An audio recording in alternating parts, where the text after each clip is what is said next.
Bonjour et bienvenue dans Parlons Vrai, Parlons Bible.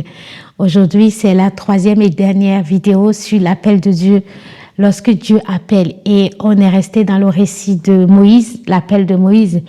Et dans la première vidéo, on a vu les objections de Moïse. Lorsque Dieu a appelé Moïse et lui a confié la mission, Moïse n'a pas voulu y aller. Donc, il a avancé plusieurs objections, plusieurs arguments pour ne pas partir.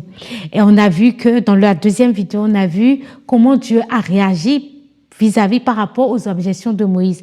Alors que Moïse était focalisé sur lui-même, Dieu va l'inviter à regarder à lui, à celui qu'il a appelé, à celui qui est avec lui.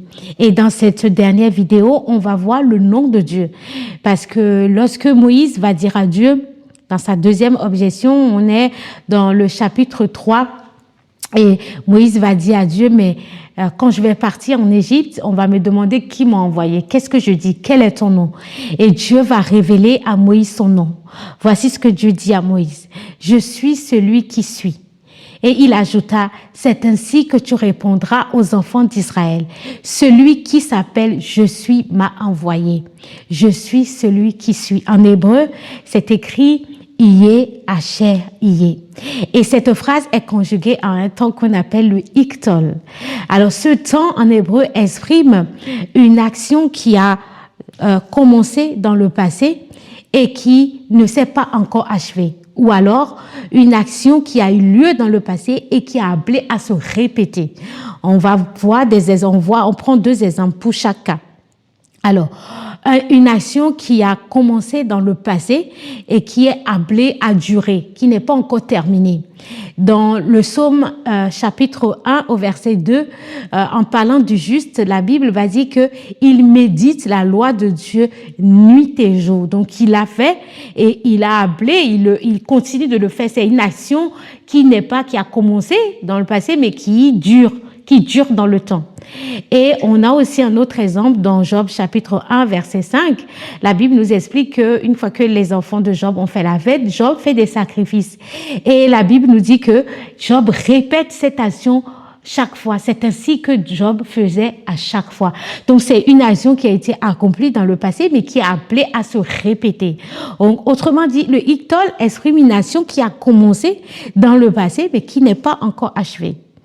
Alors, à cause de cette définition, traduit cette phrase « Asher, Iye, Asher » par le présent, je suis celui qui suis, en tout cas dans la version Louis II, un peu réducteur. Parce que, à cause de la définition du iktol, le iktol, en réalité, peut être traduit en français selon le contexte par le présent, par le passé continu ou par le futur. Ça peut prendre ces trois formes. Le présent, le passé continu, le passé qui dure dans le temps, et le futur. Donc, lorsqu'on le traduit que par le présent, on oublie, on met un peu de côté les autres temps, parce que la phrase Iye, Asher, Iye, elle est courte, elle est trop courte pour que on puisse vraiment contextualiser et dire là, ça sera que le présent, ou ça sera que le passé, ou que ça sera que le futur. Donc, qu'est-ce que ça veut dire? Ça veut dire que lorsque Dieu dit Iye, Asher, Iye, il est en train de dire, allez, 9 combinaisons, restez concentrés. Il dit je suis qui je suis qui je serai, je suis qui j'ai été. Et ce n'est pas fini. Il dit, je serai qui je suis, je serai qui je serai, je serai qui j'ai été. Ce n'est pas fini. J'ai été qui je suis, j'ai été qui je serai, j'ai été qui j'ai été. Autrement dit, c'est un Dieu qui est hors du temps. Quel que soit l'endroit où tu décides de te positionner dans l'histoire de ta vie, il est là.